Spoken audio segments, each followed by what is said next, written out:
Look, another market is up in flames, all right? The Kwadaso market saw about 130 structures destroyed as a fire raged through this Ashanti regional wood market. It was on Saturday that this happened, and the main sawmill, major machinery, equipment, and wood products worth thousands of cedis all went up in flames. And of course, victims are appealing to the government and benevolent individuals to come to their aid. Nana Boakye Adom has been there, but just listen to this. Just say, you be beer no why you fire. Ye nas just ye never ye be beer sick be beer so. She says, "Company for you more. Somewhere so ya cinema boy na sadia. Ye near my bed dear crab ya jamaye." And when I came to the scene, to be frank, the fire was very great because it was something that we the boys here, we cannot do anything about it. So we need to call the fire service.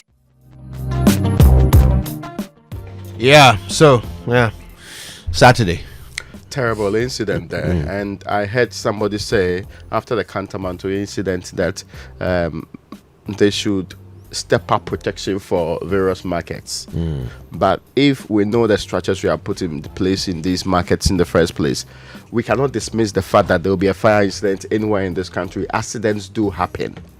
But the tendency that it claims lives, it becomes a big issue, it is reduced by putting in place proper systems. And I talked here about what they call it, having smoke detectors, for example. Do we have them in our markets or the places that these things get burnt? Do we have fire extinguishers so that the person who shopped the thing started with, if anybody is nearby, they'll be able to pick it and go and try? Are they trained? Are they trained, the people in the markets or their security officers when the people are not there? Are they trained as perhaps first responders to deal with some of these incidents? We cannot pretend that you let things be on their own and expect results when it happens. Even if you believe that somebody is deliberately doing that, as we have sought to wish away proper systems, and that's what we've done over the years, we deliberately wish away doing the right thing and blame that, it's arson. Then we stop the entire conversation about standards required in these units and the buildings and everything connected to that. And then we drive everybody into the conversation about arson. So that we even have imported Americans to come and help us deal with arson before. Remember, I don't know if they have published their reports now, but we have imported Americans to come and deal with arson before. We didn't get to the bottom of the matter. Till today, there are still incidents of fire or anything related to that. Now we have still not gotten reports on that. When you do that, you do not learn useful lessons from it. This is a country that's still yet to implement that report from the June 3rd fire and flooding disaster that happened at Circle. That country does not learn anything from its history.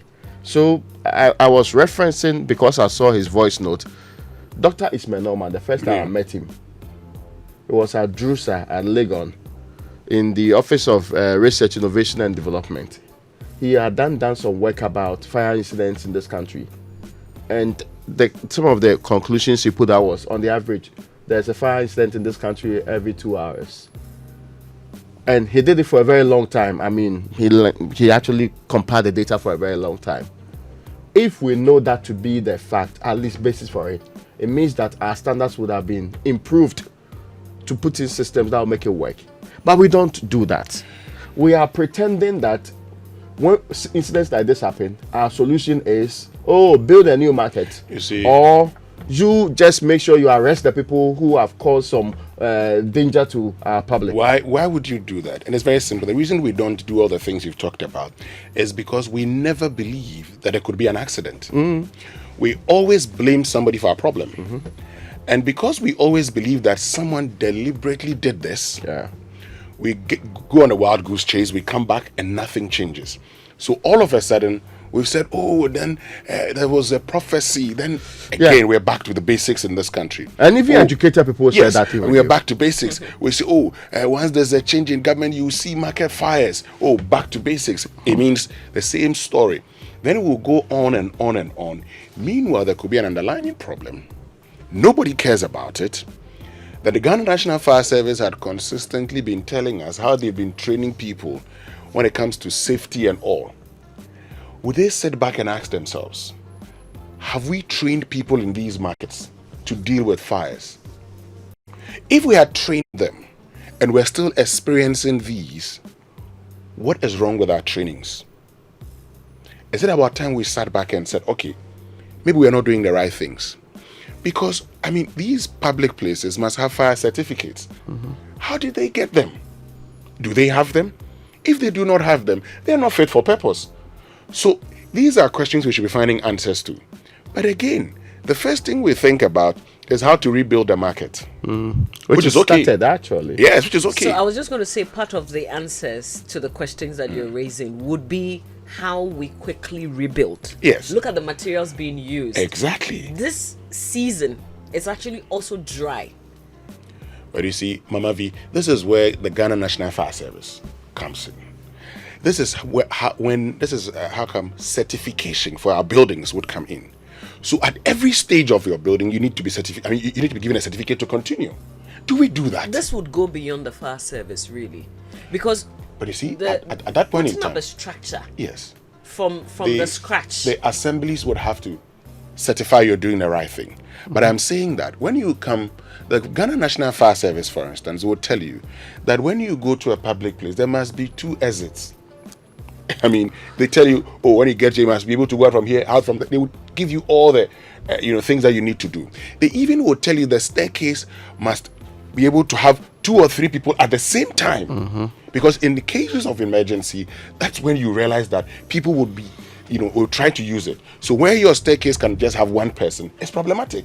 These are things that, the fire service, they will tell you. My point is that the people are building. They are But have they ever taken, say, me to court for failing to comply with, say, I own a section with Sami Odame. We have a section at Kantamanto because we visited consistently because we identify with the people. Have they ever said this section that people are running, it is contrary to our regulations, so we are dragging you to court? Me, have not seen anybody who's been subjected to that before. In fact, their target is mostly the institutions like our building and other places. It's almost as if the places that have heavy risk, they don't care about. And we should be able to admit to ourselves, we fail our people when we do these things. I'll be honest with you, I'm tired of discussing problems that have already been solved elsewhere. And we are always talking about them. These things are not new. I mean, is Ghana the only country that has a timber market? Are we the only ones? What happens in other places? Are we trying to say that the local authorities in these municipalities where there are timber markets, nobody there has had the wisdom to even go on YouTube to go and watch how timber markets are set up elsewhere? Go to Scandinavia. This thing that I keep talking about, fire retardation, it's such an ordinary thing. All you are doing is you are slowing down the speed at which fire can spread from one place to another. So if you set up a market, it's stalls, isn't it? Good. So you make sure that the stalls are built with materials that do not go up in flames, because your products are highly flammable.